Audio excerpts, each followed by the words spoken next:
Hər vaxtınız xeyir olsun. Mən Ceyhun Həsənov. Bugün yenə növbəti testimizin izahını çəkməyə çalışacağıq. Şəkildə də gördüyünüz kimi, ekranında gördüyünüz kimi, bugün də Dövlət İmtahan Mərkəzinin 20 sınaq test toplusundan 18-ci sınağın izahına baxacağıq. İkinci qrup üzrə. Vaxt itirməyək, dərhal suallara keçək. İlk sual xəritədə iştiqlənmiş rayonlara aiddir. İştiqlənmiş rayonun biri təbii ki, Xaçmaz. Digər rayonumuz isə Qazaxdır. Baxaq. Ən qədim Alban məbədləri tikilmişdir. Bu yanlışdır. Alban məbədləri əsasən Azərbaycanın Qəbələ, Qax, Şəki istiqamətində daha çox geniş yayılmışdır.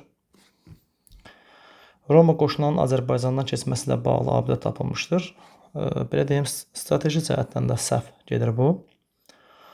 Daş dövrünə aid Azıq və Tağlar. Azıq və Tağlar əsasən Ağdam, Füzuli, Xocavənd istiqamətindədir. Erkən Tunc dövrünə aid abidələr. Bəli, bu düzgün cavabdır. Çünki Xaçmazda deməli Sərkərtəpə, Qazaxda isə Baba Dərviş adlı dini ibadətgahlar tapılıb. Cavabdır.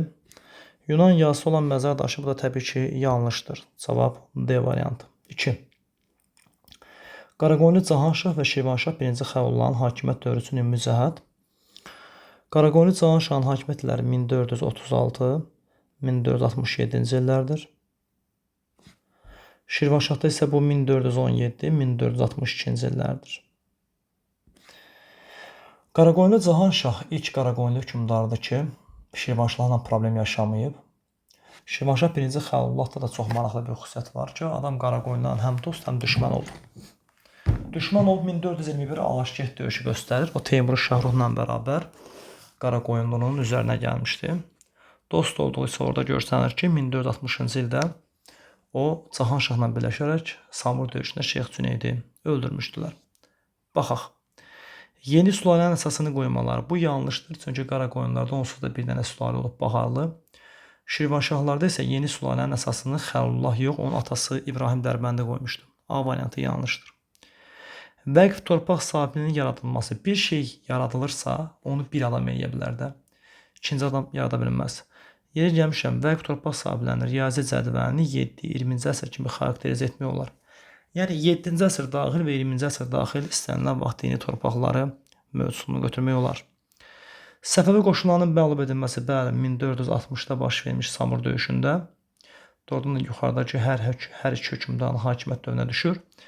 Cahanşah və Şirvanşah, Xəlullah, Səfəvi Berisək təriqətinin nümayəndəsi olan Şeyx Cüneydi öldürürlər. Teymurlərlə müharibə aparılmaması. Birinci Xəlullah tamam, aparmayıb. Amma Cahanşah aparıb baxın. Cahanşah 1458-də Teymurlərə qalib gəlib, Teymurlərin paytaxtı Heratı tutub və özünü hökmdar elan etmişdi. Hərbi islahatların keçirilməsi bu Cahanşahda olsa da Şirvanşah 1-ci Xəullahda yoxdur. Ona görə cavab C-dir. 3-ə baxaq. Qədim Makedoniya və Qədim Roma dövlətlərinə aid ümumi cəhət. Eramızdan əvvəl 4-cü əsrdə Yunanistan ərazisini işğal etmələri. Bu yanlışdır. Çünki bu Makedoniyanın fonunda eramızdan əvvəl 4-cü əsr, Romada isə eramızdan əvvəl 2-ci əsrdir. Eramızdan əvvəl 4-cü əsrdə imperiya çevrilmələri. Bu tamam Makedoniyanın timsalında 4-cü əsrdə, amma Romanın timsalında bu eramızdan əvvəl 1-ci əsrdir. Kiçik Asiya və Misiri işğal etmələri. Bu hər ikisi üçün oxşar cəhət olacaq. Makedoniya Misiri işğal etmə, əlbəttə, hətta Misir kahinləri İskəndəri Firon elan etmişdi. Və digər bir tərəfdən də İskəndərin ölümündən sonra onun imperiyası 3 yerə parçalanıb MMS. Həmin o MMS-in esi olan Selevkilər və yaxud Suriya Kiçik Asiyada yerləşirdi. Qədim Roma Misiri tutubmu? Əlbəttə, eramızdan əvvəl 30, İskəndəriyyə, Oktavian Avqust. Kiçik Asiyanı tutubmu? Əgər Romanın bölünməsindən sonra yaranan Şərqi Romaya, Bizansa, Kiçik Asiya, Türkiyə ərazisə daxildirsə, deməli məsələ aydındır. C hər ikisində var. Afrikada Karfagenlə müharibə, bu yalnız Roma üçün keçərlidir. Aralıq dənizinin qərb sahillərində işğallar, bu yalnız Roma üçün keçərlidir. Makedoniyada əsasən bu Aralıq dənizinin şərq sahilləridir. 4 ilə davam edək. Şimali və Cənubi Azərbaycan tarixində 19-cu əsrin birinci yarısı tarixinə aid oxşar cəhət. Yəni 1801-1850-ci illər həm şimal, həm cənub üçün oxşar olsun. Xanlıqların meydana gəlməsi təbii ki, bu yanlışdır. Çünki xanlıqlarımız meydana gəlib 18-ci əsrdə. Ərazilərin İngilis qoşunlarının daxil olması bu da yanlışdır. Əgər 20-ci əsr olsaydı, düz olardı. Osmanlı dövlətinin hücumuna məruz qalması. Osmanlının bu dövrdə özünün vəziyyəti yaxşı deyil. Rus qoşunlarının işğalına məruz qalması. Bu ola bilərmi? Əlbəttə. Əvvəl şimal xanlıqlarımızı, 27-ci ildən sonra cənub xanlıqlarımızı tutmağa başladı. Cavab D-dir. Milli Azadlıq Hərəkatının başlanması Cənubi Azərbaycanda bu 20-ci əsrdir. Şimali Azərbaycanda isə 1875 və 1918-ci il mərhələlərini götürsək, 1875-19 əsrin ikinci yarısına düşür. Amma bizə lazımdır 1801-1850 aralığı. 4D. 5. Birinci Qarabağ müharibəsi, ikinci Qarabağ müharibəsi 44 günlük və 2023 lokal antiterror əməliyyatı. Daşaltı əməliyyatında Azərbaycan ordusunun qələbə qazanması bu birinci Qarabağ müharibəsidir.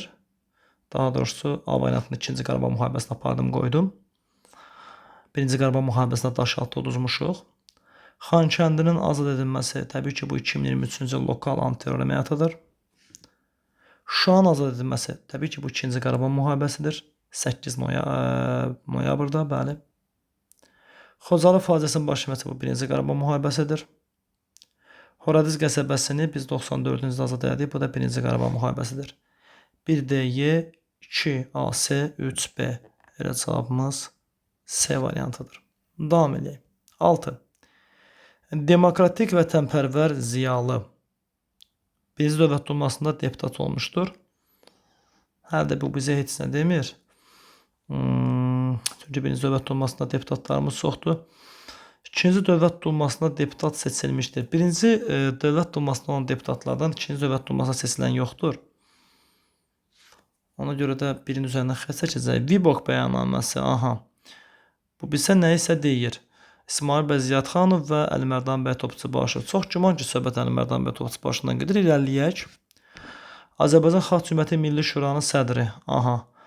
Bu bizə Məmməd Əmir Əsilzadəni verdi, amma Məmməd Əmir Əsilzadə Dövlət Dumada deputat olmayıb, kitablarımızın yazısına görə. 3-ün üzərindən xətt çəkəcəz. Azərbaycan Xalq Cümhuriyyətində parlamentin sədri. Bəli, bu da bizə Əlimərdan bəy Topçubaşov verdi. 2-4. Azərbaycan Xalq Cümhuriyyətinin ilk hökumətinin başçısı Fətəli Xoyskidir, amma birinci Dövlət Dumasında olmayıb Fətəli Xoyski, ikincidə olub. Cavabımız 2-4, yəni Bakı variantıdır. Davam eləyək. 7. Şah 1-ci İsmaildən fərqli olaraq Şah Təhmasib. Təbii ki, Şah İsmailin hakimiyyətləri 1501-1524-cü illərdir. Təhmasibdə isə bu 1524-1576-cı ildir. Şeybanilərlə müharibə aparmışdır. Bu fərq deyil, hər ikisində var. Şeybanilərlə atalar və oğullar. İsmail, Təhmasib. Xudabəndə, Abbas mübarizə aparmışdı. Osmanlı qoşunlarını məğlub etmişdi. Optimal cavab ki, mənə ki, bunu götürək. Çünki İsmailin qələbəsi yoxdur Osmanlı özündə, amma Təhmasibin Həmədan və Boğurt qələbələri var. Ağqoyunlu qüvvələrlə mübarizə aparmışdır. Bu İsmailin Təhmasibdən fərqidir. Təbrizi Osmanlıdan geri almışdır. Təbrizi bunların Atabala hər ikisinin dövründə almağa ehtiyac yox idi. Onsuz da Osmanlı qoşunları gəlmişdilər, qala bilmirdilər və çıxıb gedirdilər. Boğurt dövründə Osmanlılara məğlub olmuşdur. Əgər qalib gəlmişdi olsaydı, Təhmasib olardı. Cavab B. 8. Ulu icma və qəbili icması. Baxaq. Ulu icma yalnız Ulu icmanı belə deyək də, riyazi cədvəli nədir? Ulu icma 2 dövr mövcud olub da. Alt paleolit və orta paleolit. Yəni bu 2 dövrə aid xüsusiyyət gördüksə apara bilər ulu icmaya. Qəbili icmasında isə riyazi cədvəl belədir. Üst paleolit və eneolit parça. Yəni sonuncu eneolitdir. Erkən tunçsa artıq qəbili icması yoxdur. Baxaq. Oturaq həyata keçirilməsi. Bu neolitdir və qəbili icmasına gedəcək. Qeyri-mütəşəkkil insan kollektivi bu ulu icmadır. Sosial bərabərliyin mövzu olması. Bərabərlik Tunc dövrünə qədər demək olar ki, var. Daş adla istifadə edilməsi həmişə, hətta bu gündə. İstehsalın mövcud olması bu yanlışdır. Çünki istehsal mezolit dövründə ibtidai olaraq yaranır, neolit dövründə isə oturur. Bu gedəcək qəbul icmasına. 1B, 2AY, 3CD. Varmı belə cavabımız? Bəli. Cavab C. Davam edək. 9. Xəritədə ulduzla işarələnmiş dövlətlərin 18-ci əsr tarixinə aid xüsusiyyətləri müəyyənləşdirək. 18-ci əsr, diqqətli olaq, yəni söhbət 1701-1800 aralığından gedir. Bəs ərazilərimiz haradır? 1. İngiltərə. Burada isə hansı ərazi verilib? Osmanlı. Səfəvi dövlətlə sülh müqaviləsi imzalanmışdır. Bu Osmanlı üçün keçərlidir. Məsələn, Kirmanşah. Amma İngiltərə Səfəvi müharibəsi olmamışdı ki, sülh müqaviləsi imzalansın. Rusiya ilə müharibədə məğlub olmuşdur. Osmanlı Rusiya ilə müharibədə belə deyim, məğlub ola bilər. Amma İngiltərənin 18-ci əsrdə Rusiya məğlub olması yoxdur. Afrikanın şimalında geniş mülklərə sahib olmuşdur. Bu İngiltərə üçün xarakterikdir. Çünki İngiltərə Afrikaya belə deyim 19-cu əsrdə düşməyə başladı. Osmanlılar isə 18-ci əsrdə belə deyim Afrikada geniş işğallar həyata keçirdə durumda deyildilər. Onsuz da işğallarını 16-cı əsrdə etmişdilər demək olar ki, bütün Afrikanı tutmasalar da. Fransa ilə müharibə aparmışdır. Bu düzgün cavabdır. Çünki İngilislərlə fransızlar 1756-63-də 7 illik müharibə girmişdilər. Bəs Osmanlıların Fransa ilə savaşı varmı? Bəli. 1798-ci ildə Napoleon Misrə soxulanda, o zaman Osmanlı hökmdarı olmuş 3-cü Səlim Napoleona qarşı ittifaqa qoşulur. Hətta Napoleonun bir sözü vardı ki, orada Tanrı məni bir qoca kişinin əlində oyuncağa çevirmişdi. D düzgündür. Qaldı ki, müstəmləkə işğallarına başlamışdır. İngiltərə müstəmləkə işğallarına 16-cı əsrdən başlamışdır. Bu da yanlışdır. Cavab D-dir burada. 10. Rekonkista hərəkatının nəticəsində Rekonkista hərəkatının digər sinonim adı qərbə doğru sərb yürüşləridir. Bu əhatə eləyir, belə desək, 11-15-ci əsrləri. Baxaq. Müsəlmanlar Balkan yarımadasına sahib oldular. Bu yanlışdır. Çünki buradakı proseslər Balkan yox, Pirene yarımadasına gedir. B də səhvdir. Apennin yox, Pirene yarımadası. Katolik hissəsi parçalandı, yəni bunun dəxli yoxdur. Həm də nəticə verir. Nəticə 15-ci əsrdir. Katolik hissəsinin parçalanması isə 16-cı əsrdir. 1555 Augsburg. Müsəlmanlar Pirene yarımadasından çıxarmışlar. Bəli. Bu düzgün cavabdır. Müsəlmanların əlində olan sonuncu ərazi isə Qranada əmirliyi idi ki, 1492-də İspanlar onu almışdılar. Bəs müsəlmanlar bura necə gəlmişdilər? 711-ci ildə Tariq buranı tutub Kordova əmirliyinin, 750-də Əbu Müslim üsyanından sonra isə Abbaslara məğlub olan Əməvilər bura çəkilib Kordova xilafətini yaratmışdılar. D düzdür. Kordova xilafəti deməli süqut etdi. Təbii ki, Kordova xilafəti 11-ci əsrdən parçalanmağa başladığına görə daha bir rekonkist hərəkatının nəticəsi sayılmır. Ən optimal variant burada müsəlmanların Pirene yarımadasından çıxarılması. Təkcə müsəlmanlar yox, ümumiyyətlə rekonkist hərəkatının nəticəsində qeyri-xristianlar, yəni həm müsəlmanlar, həm yəhudilər çıxarılmışdı. Davam edək. 11. Göytürklər İslami xanın yapqı olduğu dövrdə Bizans üzərində uğurlu yürüş etmişdilər. Bizans üzərinə uğurlu yürüşdən daha çox Bizans üzərinə yürüş edən zaman İslami yapqı fikirləşmişdi ki, əgər Bizansla bizim ortaq düşmənimiz Sasanidirsə, biz Bizansla müharibə aparmayaq. Bir düzdür. Sasanları məğlub etmişdilər. Bu da düzgün cavabdır. Çünki İslami ilə Sasanilər əvvəl müttəfiq olub 567-də Axuna son qoysalar da sonra aralarındakı maliyyə məsələlərinə görə münasibətlər korlandı və 568 571-ci ildə təxminən maraq üçün deyim, baş vermiş döyüşdə Göytülər Sasanlara qalib gəlib Soqdiyanın əlinə keçirmişlər. 2 də var. Yeni dövlət yaratmışlar. Xeyr.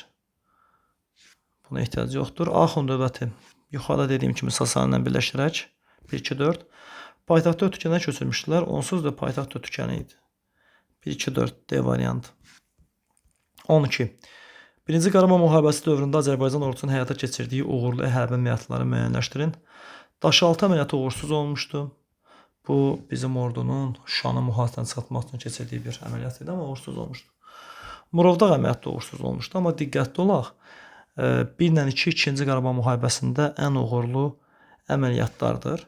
1 ilə 2-ləri çıxsaq 3-4 və yaxud 4-5 cavabımız qalır. Təbii ki 5 də yanlışdır, çünki Şuşa əməliyyatı uğurlu ola bilməzdi. Uğurlu olsaydı hər halda biz Şuşanı qaytara bilərdik. Cavab 3-4. Bəli, Horadiz və Ağdərə. Ağdərə əməliyyatında ümumiyyətlə ehtiyatlı olmaq lazımdır. 1-ci Qarabağ müharibəsində bizim yeganə qaytarılan şəhər mərkəzimiz Ağdərə idi. Amma təəssüf olsun ki, sonradan sürət üsyanının qiyamı nəticəsində baş verən proseslərin nəticəsində biz Ağdərəni yenidən itirdik. 3-4 B variantı. 13. Hülakü hökmdarı Qazaxan həyata keçirdiyi islahatların uyğunluğunu müəyyənləşdirin. Qopçur vergisi ləğv olundu. Vergi islahatı çox, belə deyim, çaşdırıcı bir cavabdır burada. Mən həmişə abituriyentlərə deyirəm, alqı-satqı işi nizama salındı, adamın ağlı gedir ticarətə, amma bu məhkəmə islahatıdır. Necə ki, mən bunu gördüm və variantın C olduğunu qeyd etdim. Qopçur vergisinin ləğvi, abituriyentlərin fikri gedir vergi islahatına. Amma bu vergi islahatına görə yox, dini islahata görə ləğv olunmuşdur. Çünki qopçur can vergisinə çevrilmişdir və Qazaxan fikirləşirdi ki, hər bir insanın, belə deyim, vicdan seçimi özünə bağlıdır. Buna görə əlavə vergi verməməlidir. A yanlış. İslam dini Azərbaycanda ilk dəfə rəsmi din oldu. Din islahatı. Din islahatı görə İslam dinini rəsmi olaraq qəbul edib. Amma demək olmaz ki, Azərbaycanda ilk dəfə bu dövrdə qəbul olunubdur. Sacilər, salarilər onlar İslam idilar. Vilayət hakimlərinin vergi toplaması qadağan olundu. Torpaq islahatı, axı ağzında vergi deyir. Torpaq islahatına aid deyil. Yollarda yamlar, ticarət yox, rabitə islahatıdır. Cavab C. 14-ə baxaq. 2-ci Dünya müharibəsi gedişində 1939-cu ilə aid olan hadisələri müəyyənləşdirək. Sovet qoşunlarının Polşaya daxil olması, onsuz da razılaşmışdılar Sovet qoşunları ilə Almaniya ki, biz ikimiz də Polşaya daxil olacağıq. Düzdür. Fransanın təslim olması, Fransa 1940-da təslim olmuşdu. Dunkirk möcüzəsinin baş verməsi 1940-dır. Hitler çoxsaylı İngilis, Fransa və Belçika qoşunlarını azad elədi. Bu onun ən böyük səhvlərindən biri idi. Qış müharibəsinin başlanması SSR-nin 39-cu ildə baş verir bu. Deməli, burada cavab 1-4-dür. Qaldı ki, Molotov-Ribbentrop paktının imzalanması, ehtiyatlı olaq. Bu pakt 1939-cu ildə imzalansa da, amma 2-ci Dünya müharibəsi gedişində 1939-cu ilə aid olan hadisələri soruşursa, axı Molotov-Ribbentrop paktı 39-23 avqustda imzalanmışdı. Amma müharibə nə vaxt başlayıb? Hələ 8 gündən sonra. Ona görə burada cavabımız A variantı 1-4-dür. 15-ə baxaq. Azərbaycan Xalq Cümhuriyyətinin sosial-iqtisadi tədbirlərinə aiddir. Dövlət Bankının yaradılması əlbəttə bu sosial-iqtisadi tədbirdir. Neft sənayesi müəssisəsinin milliləşdirilməsi. Bu tədbir özü-özlüyündə sosial-iqtisadi tədbirdir. Amma AXC nefti milliləşdirməyib axı. AXC dövründə neft milliləşdirilib Bakı XKS tərəfindən. Yəni AXC-nin dövründə baş verib, amma AXC-nin fəaliyyətinə aid deyil. Aqrar islahatın həyata keçirilməsi. Təəssüf ki, aqrar islahatı həyata keçirilmədi. Amma bu termin cəhətdən sosial-iqtisadi tədbir sayılır. 4. Sovet Rusiyası ilə ticarət müqaviləsi. Sovet Rusiyası bizi heç cür yaxınına buraxmırdı, çünki biz ondan ayrılmışdıq. Azad ticarət icazə, bəli, istər AXC-də var, istər bugünkü Azərbaycanımızda var, istərsə də Sovet Azərbaycanında bu qısa müddət olsa da YIS dövründə var. Cavabımız 1-5, yəni Y variantıdır. Davam edək. 16. Səlcuq və Monqol yürüşləri ərəfəsində Azərbaycandakı vəziyyətə dair ümumi cəhətləri müəyyənləşdirin. Feodal dağlanın mövcud olması. Əlbəttə ki, həm Səlcuqların gəlişi zamanı, həm Monqolların gəlişi zamanı feodal dağlığı var idi. Bir düzdür. 2. Atabəylər dövləti. Yaxşı, Monqol yürüşləri ərəfəsində Atabəylər dövləti var, amma Sərəstan yürüşləri ərəfəsində ərəfə nə deməkdir? Yəni qabaq. Atabəylər dövləti yoxdur axı. Şirvanşılar dövlətinin mövcud olması əlbəttə. Şirvanşılar dövləti əgər 861-dən 1538-ə qədər mövcud olubsa, hər iki belə desək, yürüşləri görübdür. Cavabımız 1-3-dür, amma hər ehtimala digər variantlara baxaq. Şəddadilərin paytaxtının Gəncə olması. Tamam. Şəddadilər Səlcuqları görüb, amma Monqolları görməyib bax. Çünki Şəddadilər tarix səhnəsindən silinib 1088-də, amma Monqollar 13-cü əsrdə yürüşə gəliblər. Qaldı ki, iqta torpaq sahibinin yaradılması bir şey bir dəfə yaradılar da. Bu da yanlışdır. Əgər iqta torpaq sahibinin mövcud olması olsaydı düz olardı. Cavab C. 17. Hadisə nəticə əlaqəsinin doğru verildiyi bəndi müəyyənləşdirək. Baxaq. Osmanlıların Sirmən döyüşündə qalib gəlməsi, Bizansın asılvədə salınması əlaqə yoxdur. Sirməndə Serbiya olmalıdır. Ankara döyüşündə Osmanlılar məğlub olub. 2-ci Bəyazidin əsir düşməsi, 2-ci Bəyazid yox, 1-ci Bəyazid olmalı idi. Moxas döyüşündə Osmanlıların qalib gəlməsi, 1-ci Süleymanın Moldovanı tabe etməsi tamamilə yanlışdır. Moxas döyüşü Macar və Çexlərin arasında olub. Qaldı ki, Moldovanı tabe etməyə maraq üçün deyim, bu 2-ci Mehmet Fatihdir. 1-ci Səlimin Misri tabe etməsi, Məmlüklər dövlətinin süqut uğraması, bəli. 1-ci Səlim Misri tabe edib və Məmlüklərə son qoyubdur. Cavab D. Otluqbeyli döyüşündə Osmanlılar qələbə qazanıb, Ağqoyunlu süquta uğraması. Onda belə çıxır ki, Ağqoyunlu 1473-də süquta uğradı. Xeyr, 1503-ə qədər qaldı. Ona görə 17-də cavab D-dir. 18.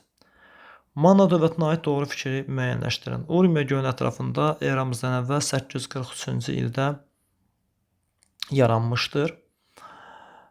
Yaranması haqqında belə desək, mənbələrdə Manna adı ilk dəfə 843-də çəkilib, amma o zaman dövlət deyildi təbii ki. İranzu ölkəni Urartunu köməyi ilə vahid dövlətə birləşdirmişdi. İranzu Urartpərəst siyasət yeritməyib baxın. Asiləpərəst siyasət yeritib, ona görə bu da yanlışdır. İlk paytaxt Qazaka, ilk paytaxt Qazaka deyil, ilk və son paytaxt İzirtudur. Dövlətin ilk hökmdarı İranzu olmuşdur. Xeyr, Manna 9-cu əsrdə yaranıb və İranzu 8-ci əsrdə hakimiyyətdə olub. Bu da yanlışdır.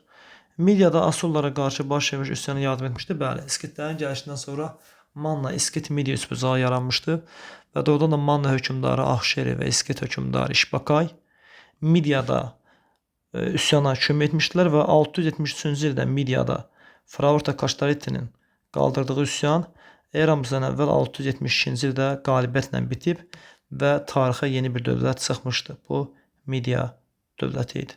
Cavab Y variantıdır. Davam edək. 19. Hadisə və nəticə əlaqələrini doğru verildiyi cavabı müəyyənləşdirin. Almaniya ilə Belçikaya qoşun getməsi, İngiltərənin 1-ci Dünya müharibəsində qoşulması tamamilə doğrudur. Hətta Henry Kissinger özünün diplomatiyasında yazır ki, Alman panzeri bir şey unutmuşdur ki, əgər o bir tərəf Belçikaya hücum eləsə, ingilislər buna seyirci qalmayacaqlar. Bir düzdür. 1914-cü il Marna döyüşünün baş verməsi, Alman qoşunlarının Parisə daxil olması əksinə bu döyüş baş verməsəydi Almanlar Parisə daxil ola bilərdilər. Yaponiyanın 1-ci Dünya müharibəsinə daxil olması, Almanların Şərqi Asiyadakı mülklərini itirməsi bu düzgün cavabdır.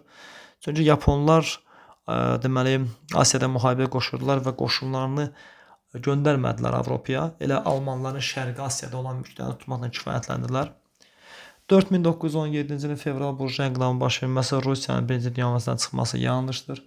1918-ə qədər heç kimi müharibədən çıxartmayın.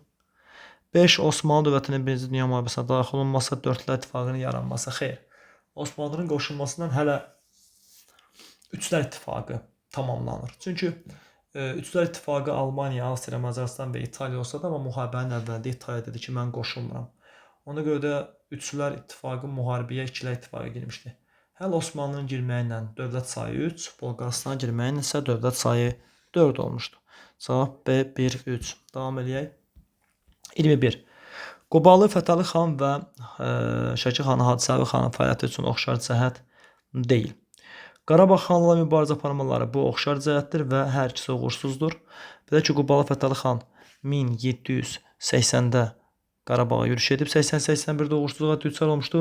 Hadisə Ələbi isə bunu 1748-də etmişdi. Azərbaycanı birləşdirmək siyasəti hər ikisi. Azərbaycanın Cənub xanına yürüş etmələri hər ikisi. Belə ki, Qubalı Fətəli xan Ərdəbilə, Şəki, Təbrizə. Şamaxı xanlığını tabe etmələri. Təbii ki, bu ortaq cəhət olmayacaq. Çünki Hacı Çələbi ümumiyyətlə heç bir xanlığı tuta bilməyibdir. Sultanlıqlar mövzusunda fərasətli olsa da, xanlıq mövzusunda fərasətli olmayıb. Hacı Çələbi ömrünün sonlarına yaxın Şamaxıya yürüş etsə də, amma Qubalı Fətəli xan atası Hüseynəli xan Şamaxıdan pul alıb onu qorumuşdu. Amma Qubalı Fətəli xan Şamaxını tabe etmişdi. Bu oxşar cəhət deyil, cavabdır. Qaldı ki, Gürcü hakimlərin mübarizə aparmaları bu demək olar ki, bizim bir çox xanlığımız üçün xarakterikdir. Deyir, Qubalı Fətəli xana qarşı Qarabağ, Şəki və Şamaxı ittifaq yaratmışdı. Gürcülər də orada fəallıq edirdilər. Hacı Çələbiyə qarşı isə Qızılqaya xəyanəti təşkil olunmuşdu. Cavab D. Yəni Gürcülər tərəfindən təyin olmuşdu, təşkil olmuşdu təbii ki. 22. 30 illik müharibə nəticəsində nə baş verir? 1618-1648-ci illərdir. Almaniya Avropanın ən güclü dövlətinə çevrildi. Əksinə, almanların bu müharibədə demək olar ki, vida zəngi çalındı. Almanlar 300-dən çox dövlətə bölündülər.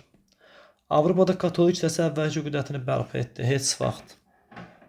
İngiltərənin dəniz qüdrəti artdı. İngiltərənin dəniz qüdrəti 1588 İspaniyaya qalib gələndən sonra artmışdı. 1618-48-də gözləməyə ehtiyac yox idi. Avropada Fransanın mövqeyi gücləndi. Bəli, Avropada artıq üstünlük İspaniyadan Fransaya keçilir. Cavab D-dir. Osmanlı dövlətinə qarşı müqəddəs birlik, xeyr. 30 illik müharibə 1618-1648-ci illərə əhatə edir. Amma müqəddəs birlik nə vaxt yanıb? 1684-cü ildə. Davam edək. 23. Azərbaycan tarixinin 19-cu əsrin 70-ci illərinə aid olanları müəyyən edin.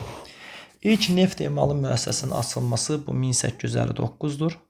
Amma bizə nə lazımdır? Yuxarıda deyildiyi kimi 1870-1879 bir səhvdir. Nobel qardaşları şirkətinin yaradılması 1870 deməli 9 2 düzdür. Kəndli islahatın keçirilməsi 1870 düzdür. Bəylərin inzibati məhkəmə işdən uzaqlaşdırılması 1865 yanlışdır. İlk teatr binası 1883 yanlışdır. Burada cavabımız 2-3 oldu. 24. 15-ci əsrdə Azərbaycanın sosial-iqtisadi həyatına aid doğru fikirləri müəyyənləşdirin. Soyurqalın vergi toxunmazlığına malik olması. Bəli, soyurqal sahibi oradan da vergi vermirdi. 2. Vəqf torpaqlarının icarəyə verilməyə başlanması. Vəqf nə vaxtdan yaranıbsa, o vaxt icarəyə verilməyə başlanmışdı. 7-ci əsrdən. Yanlışdır. Vergilərin qaydaya salınmasının tədbirlər. Bəli, 15-ci əsr Uzun Həsənin qanunnaməsi var və 3 düzdür. Xidmətə görə tiyul torpaqları. Tiyul torpaqları ilk dəfə paylanıb 16-cı əsrdə və maraq üçün deyim, tiyulun riyazi cədvəli belədir. 16-19, yəni 16, 17, 18, 19-cu əsrlərdə tiyul paylanıbdır. Kilsə və monastırlara məxsus torpaqlara vergi toxunulmazlığı hüququnun verilməsi bu düzgündür. Ümumiyyətlə biz o dövrdən bu dövrə qədər bugünün özündə də xristianlara çox böyük hörmət edirik və demək olar ki, bütün kilsə və monastırları vergidən azad eləmişik. Tolerantlığımız həmişə olub. 25. Xəritədə ulduzla fərqləndirilmiş ölkənin 19-cu əsr tarixinə aid olanları müəyyənləşdirin. 19-cu əsr, yəni bu 1801-1900-dür. Baxaq. Deməli, burada bizə ulduzla fərqləndirilmiş ərazi Fransadır. Çinlə müharibədə qalib gəlmişdir. Olsun. Çünki Fransa 2-ci Dünya müharibəsində İngiltərəyə dəstək verib 1856-60-cı illərdə və cavab kimi götürək 1-i. Taiping hərəkatının yatırılmasında iştirak etmişdi. Olsun. Çünki Taiping hərəkatı 1864-də yatırılıb. İngiltərə, Fransa və ABŞ. ABŞ demişkən, deməli Abraham Lincolnun xarici siyasətinə aiddir. Osmanlı dövlətinə müttəfiq olmuşdur. Olsun. Məsələn, Krım müharibəsinin gedişində 1853-56 bu da düşür. Siparilər üsyanı Hindistana qarşı olub sırf. 7-li müharibədə məğlub olub. Olsun. 1756-1763. Aha. Bu 18-ci əsr axı. Bizə yuxarıda 19-cu əsr deyilib. Ona görə cavab 1, 2, 3-dür. 26. Xronoloji ardıcılığı müəyyənləşdirək. Məzdəkli hərəkatın yatırılması 481 529-da başlayıb və yatırılması 529-cu ildir. Amid döyüşü 359, Atropatena Sasana tərəfindən qatılması 227, Aquin keçilməsi 488-dir. Kiçikdən böyüyə düzsək, təbii ki, xronoloji ardıcılığımız 3, 2, 4, 1 şəklində olacaq. 27-yə baxaq. İbrahim bin Mərziban, Heysam bin Xalid, Fəzli bin Məhəmməd. Biri Salarilərin sonuncu, biri Şəddadilərin ilk, biri isə İbrahim Salarilərin sonuncu, Heysam Şirvanşahların ilk, Fəzli bin Məhəmməd isə Şəddadilərin, belə deyim, növbəti hökmdarlarından biridir. Məziyyətlər sülaləsinin banisi bu yanlışdır, heç birisinə getmir. Bu elə Yezdi bin Məziyyətdir. İdarə etdiyi dövlətin sonuncu hökmdarı İbrahim bin Mərziban Salarilər. Xəzərlərlə mübarizə aparan bu 5 dövlətdən yeganə Şəddadilər və onun hökmdarı Fəzli bin Məhəmməd. Şah titulu qəbul edərək yeni dövlət yaratmış, təbii ki, Şirvanşah Heysam bin Xalid. Gəncənin məşhur qala qapılarını Şəddadilər, amma Əbülasvar Şavur 1063-də. Fəzli bin Məhəmmədin hakimiyyətləri 985-1030 olduğuna görə düşmür. 1D, 2B, 1B, 2D, 3C. Davam edeyim. Situasiyaya baxaq. Mənbəni oxuyun və burada verilmiş məlumatlardan. Biz Ermənistana artmaqda olan silah təchizatından ciddi narahatıq. İyulun 17-sində etibarən sentyabr ayına qədər biz hərbi yükləyirlər Ermənistana 1000 tondan artıq. İlham Əliyev BMT Baş Konservasiyasının 70-ci sessiyasının ümumi debatında video formatda çıxışı. Bəli, bu onlayn çıxışı idi. Və həmin çıxış çox gözəl xatirimdədir. Mənbədə bəhs edilən işğal dövlətinin yeni hərbi təxribatlar yaratmasının hansı tarixi hadisənin nəticələrini yazın. Təbii ki, 2-ci Qarabağ müharibəsi və Vətən müharibəsi səbəbi oldu.